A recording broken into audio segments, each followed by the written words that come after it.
The term inflammation is a common parlance in the health and wellness industry. But for a lot of people out there, it might be tough to figure out exactly what it means. It sounds bad, but how bad is it? And how do you know if you have inflammation? And what can you do about it? These are questions begging for answers. In this video you will learn about inflammation and possible ways to reduce its effect. Inflammation is something that our body does in response to an injury or an infection. This was explained by Robin Foroutan, MD, RDN, HHC, a spokesperson for the Academy of Nutrition and Dietetics. So it's an important part of the way our immune system works. It's always going to be there. The issue is, after the injury or the infection or whatever the immune system is combating, once that thing finishes, your body is supposed to be able to shut down the inflammatory cascade. And if it can't, then you get this kind of low-level simmering burn of inflammation. And that's the kind of inflammation that leads to chronic diseases. According to Harvard Health Publishing, there are two kinds of inflammation. You have the acute and the chronic. Acute inflammation occurs rapidly but goes away in no distant time. This might be redness or swelling due to an injury. During this process, Harvard Health Publishing states that many of the mechanisms that spring into action to destroy invading microbes switch gears to cart away dead cells and repair damaged ones. This cycle returns the affected area to a state of balance. And inflammation dissipates within a few hours or days. Chronic inflammation begins with the same response but may continue for months or years. The immune system activates white blood cells to attack nearby healthy tissues and organs, setting up a chronic inflammatory process that plays a central role in some of the most challenging diseases of our time, including rheumatoid arthritis, cancer, heart disease, diabetes, asthma, and even Alzheimer's. According to Harvard Health, chronic inflammation is sneaky because it doesn't produce symptoms. And Johns Hopkins Medicine says that the only way you can measure it is with a blood test. That might not exactly be good news, but there are some lifestyle changes you can adopt to control inflammation. Some include quitting smoking if you are into it, maintaining a healthy weight, and exercising.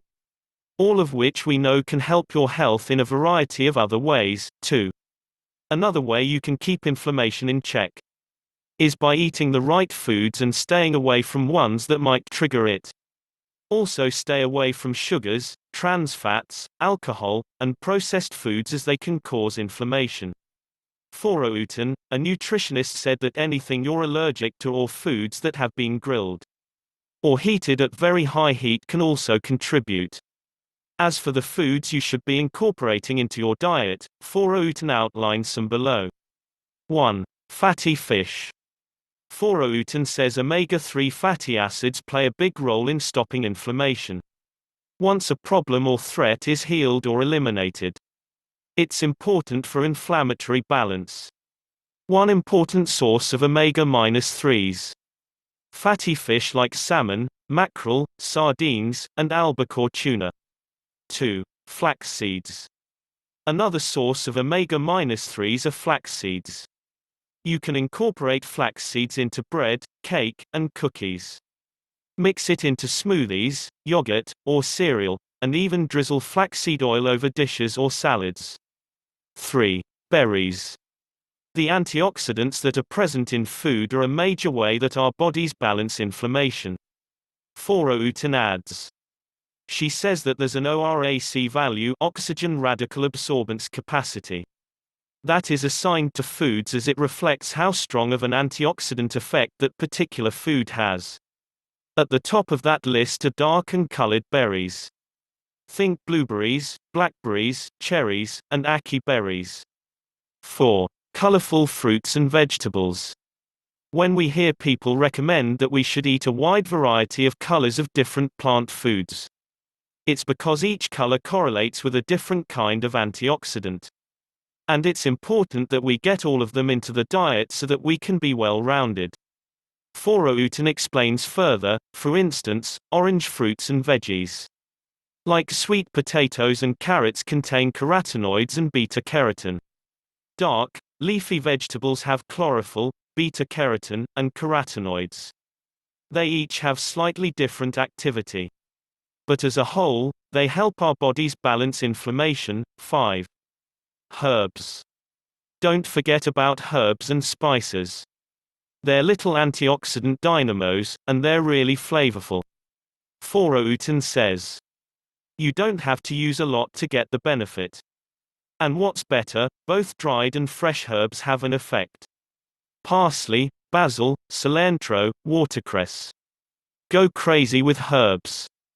6. Spices. With the varieties of spices, Foroutan says turmeric and even the spicier blends can help. All different spices are fair game and contain antioxidants. But you just have to be careful with the hot spices.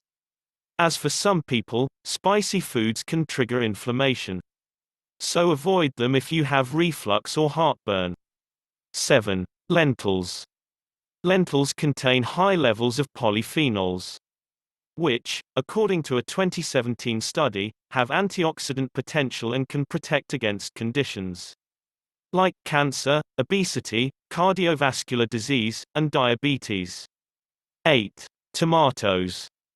Tomatoes contain a variety of antioxidants, including lycopene, vitamin E, and carotenoids. Studies have shown that consumption of tomatoes can reduce your risk of chronic degenerative diseases. 9. Olive oil.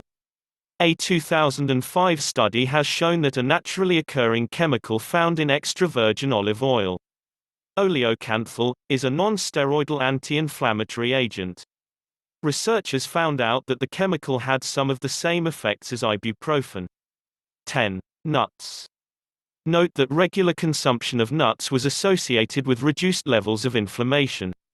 This was according to a 2016 study.